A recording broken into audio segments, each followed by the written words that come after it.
जब पड़ा वक्त गुलिस्तान पे लहू हमने दिया, अब बाहर आई तो कहते हैं तेरा काम नहीं। जी हाँ दोस्तों, पिंपरी चिंचवड म्यूनसिपल कॉर्पोरेशन के हेडक्वार्टर के सामने 19 दिनों से धरने पर बैठी देश की बेटियां एक कहने पर मजबूर है। मार्च 2020 में जब कोविड की महामारी शुरू हुई और लॉकडाउन लगा, उस वक्त सभी लोग घरों में बंद हो गए। क्या मंत्री और क्या संतरी, सभी को अपनी जान की चिंता थी। ऐसे में कोविड वॉरियर कहलाने वाले डॉक्टर और नर्सेज की भी कमी हो गई थी। ऐसी मुश्किल घड़ी में पिंपरी चिंचवड म्यूनसिपल कॉर्पोरेशन के बुलावे पर वहां की मां बहनें आगे आई और कॉर्पोरेशन के हॉस्पिटल और साफ सफाई के डिपार्टमेंट में काम करने लगी। आपको बता दें कि इनमें से कुछ लेडीज हैंडीकैप भी है। उन्हें टेम्पररी बोलकर रखा गया था। 8 महीने के बाद 2-2 महीने का कॉन्ट्रैक्ट बनता रहा ताकि कॉन्ट्रैक्ट लेबर की 240 दिन की शर्त पूरी हो जाए और इनमें से कोई परमानेंट जॉब की मांग न कर सके। यहाँ तक तो ठीक था, लेकिन जनवरी 2021 के आखिर में जब कोविड केसेस कम हुए तो इन्हें ये कहकर ब्रेक दे दिया गया कि उन्हें अब इनकी ज़रूरत नहीं है। इनमें से कई महिलाएं की जनवरी 2021 की पगार भी बाकी। उस पर मज़े की बात यह है कि एक बार फिर कोविड के केसेस बढ़ रहे हैं तो एडमिनिस्ट्रेशन दोबारा इनसे 2 महीने का कॉन्ट्रैक्ट करने की बात कर रही है।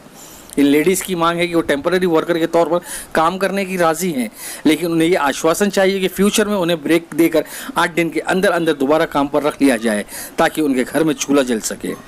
Pimpri Chinchwad mayor, additional municipal commissioner, वहाँ के नगर सेवक, एमएलए सभी से ये लेडीज़ फरियाद कर चुकी हैं, लेकिन किसी ने इनकी कोई मदद नहीं की।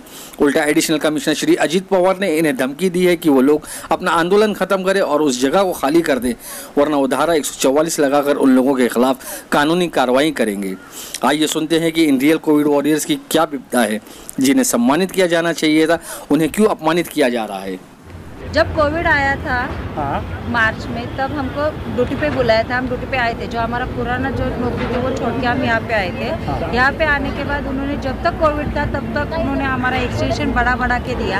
अभी उन्होंने हमको जॉब पे से निकाल दिया है कि अभी नहीं कर सकते, अभी नहीं ले सकते। तो आपका 240 दिन भर गया तो कायदे से नहीं होता है, ऐसा होता है। वो हमको एक्सक्यूज़ दे रहे हैं। तो एक्सक्यूज़ कौन दे रहा है आपको?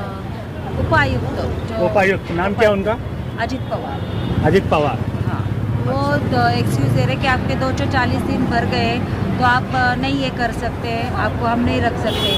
हमने उनको बोला भी, जब कोविड था तो 6 महीना हमारा पूरा हो गया था, फिर भी आपने हमको रखा।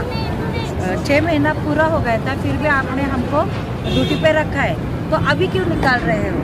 अभी क्यों निकाल रहे हो? ये हमने उनको बोला है। हमारे उनके साथ वैसी बातचीत हो गई है, लेकिन अभी फ़िलहाल तो वो सिर्फ हमको बोल रहे कि तुमको ड्यूटी पे नहीं ले सकते। मैंने कहा कई लोगों का पेमेंट नहीं हुआ है। आपका क्या महीने का पेमेंट भी नहीं हुआ है? कई लोगों का, थोड़े लोगों का हो गया, थोड़े लोगों का नहीं हुआ। सर के हम लोगों को अभी जो ऑर्डर निकाली है 2 महीने की, उससे हमको कंटिन्यू करो, जैसे कायम स्वरूप ही रखो। जो हमारी पहली मांग है वो आयुक्त को सबसे अच्छे तरह से पता है हमारी मांगे क्या है, सब क्या है। जब इतना जानना है तो अभी 18 दिन हो रहे हैं हम लोग यहाँ बैठे, तो कुछ तो उन्होंने हल निकालना चाहिए। क्या सिर्फ ऐसे ही बैठे तो बैठन दो? जब चल रहा है, जैसा चल रहा है शांति से चलने दो। कब तक बैठेंगे अभी सर? हमारे टाइम पे उन्होंने तालियां बजाई, शाम को 5 बजे दिए तक लगाए। हमने अपनी जान पे खेल के देश के लिए काम किया, लेकिन ये लोग इतनी भी इंसानियत नहीं दिखा सकते हमारे लिए। 18 दिन हुए हम लोग यहाँ पे बैठे हुए, आते हैं मुँह उठा के चल के देख के चले जाते हैं। इतने ये लोग पत्थर दिले कि कुछ नहीं कर रहे, सिर्फ टाइम मांग रहे, इतना दो उतना दो। कितना टाइम चाहिए? किसी की जान जाने के बाद ये लोग आने वाले हैं क्या यहाँ पे?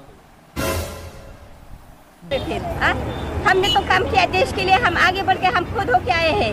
फिर ये लोग इतना पत्थर दिल कैसे हो सकते हैं कि आज 18 दिन हुए फिर भी ये लोग हमारे लिए कुछ नहीं ये डिसीजन ले रहे हैं? आपके किसी की जान जाने का वेट कर रहे हैं क्या ये लोग? अगर ऐसा हुआ ना, आज हमारे लिए इन लोगों ने कुछ नहीं किया ना, आगे कुछ भी हो, कितनी भी बड़ी महामारी आए ना, आज कोई भी आज इंसान आगे नहीं आएगा, क्योंकि सबसे बड़ा एग्जाम्पल हमारा होगा फिर उनके सामने। ऐसे तो कोई भी आगे नहीं आएगा। फिर आज मैं खुद हैंडीकैप हूँ सर, हैंडीकैप होके मैं यहाँ पे काम करने आई हूँ। मैंने खुद की जान की परवाह नहीं की, अपने घर वालों की नहीं की, देश के लिए हम लोग आगे आए। क्या ये लोग इंसानियत के नाते इतना भी नहीं आगे आ सकते? औरतें दिन रात बैठ रही है इधर। 18 दिन हो गए सर। 12 तारीख से किसको बोलते हैं यहाँ पर? हाँ, अच्छा लगता है? किसी के घर की माँ बहन वो सब यहाँ बैठे हुए हैं, परेशान हो चुके हैं सर। बच्चे घर में अकेले छोड़ के हम लोग यहाँ बैठ रहे हैं। किसी की 2 साल की बच्ची है, किसी के 5 साल के बच्चे हैं, घर में कोई नहीं है सर कमाने वाला। फिर क्या करेंगे? अब मेरे हस्बैंड की डेथ हो चुकी है, फिर भी मैंने इनका बोलने पर कोविड में काम किया। वापस जब कोविड आ रहा है तो वापस आप हमको 2 महीने का एक्सटेंशन कोई करेगा। अगर हमारा अगर हाल देख रहे तो कोई आएगा आगे? कोविड का ये देख के कोई आएगा कि आगे हमारा ये हाल देखिए? तब था तब तक सरकार ने हमारा हमको काम पे लिया, अभी नहीं ले रहे। आप लोगों ने किसी नगर सेवक वगैरह से बात की है? सबसे बात कर चुके हैं। नाम बोलिए, किसे किसे बात ऐसे कर चुके कि सबसे ही बात किसे बात की आप लोगों ने?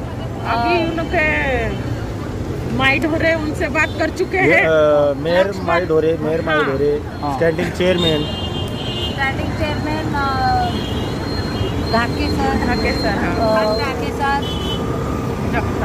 ये महेश दादा लांगे, MLA वगैरह से सबसे बात करते हैं। अन्ना बंसोड़े के पास भी गए थे कल, वो भी उन्होंने भी बताया कि देखता है मैं बात करता है उनसे। तब सब लोग ऐसे ही बोल रहे हैं, तो 18 दिन हो गए कोई ध्यान नहीं दे रहा है। आयुक्त हमको वो बता भी नहीं रही है, वो सिर्फ कॉन्ट्रैक्ट बेस पे यानी ठेकेदार पद्धति पे भी जोर दे रहे हैं। फिर ठेकेदार क्यों मांगता है?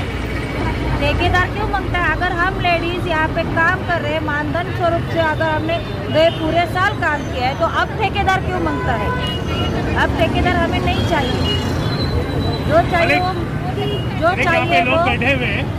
मानधन तत्व पे ही नौकरी पे हमें रखना चाहिए। सिर्फ यही मांगे और यही पूरी करो, नहीं तो हमारे सब लेडीज बोल रहे हैं अभी बहुत सबका हाल उपचार बोल रहे हैं। हम सुसाइड भी कर सकते हैं। यहाँ पे सब लेडीज तैयार है सुसाइड करने के लिए अगर हमारी मांगे पूरी नहीं हुई। तो दोस्तों, ये थी कोविड की सच्ची वॉरियर माँ बहनों की दुख भरी दास्तान। आप सभी से निवेदन है कि इस वीडियो को इतना शेयर करें कि महाराष्ट्र के CM, हेल्थ मिनिस्टर और दूसरे जिम्मेदारान लोगों तक इन सब की आवाज़ पहुँच जाए।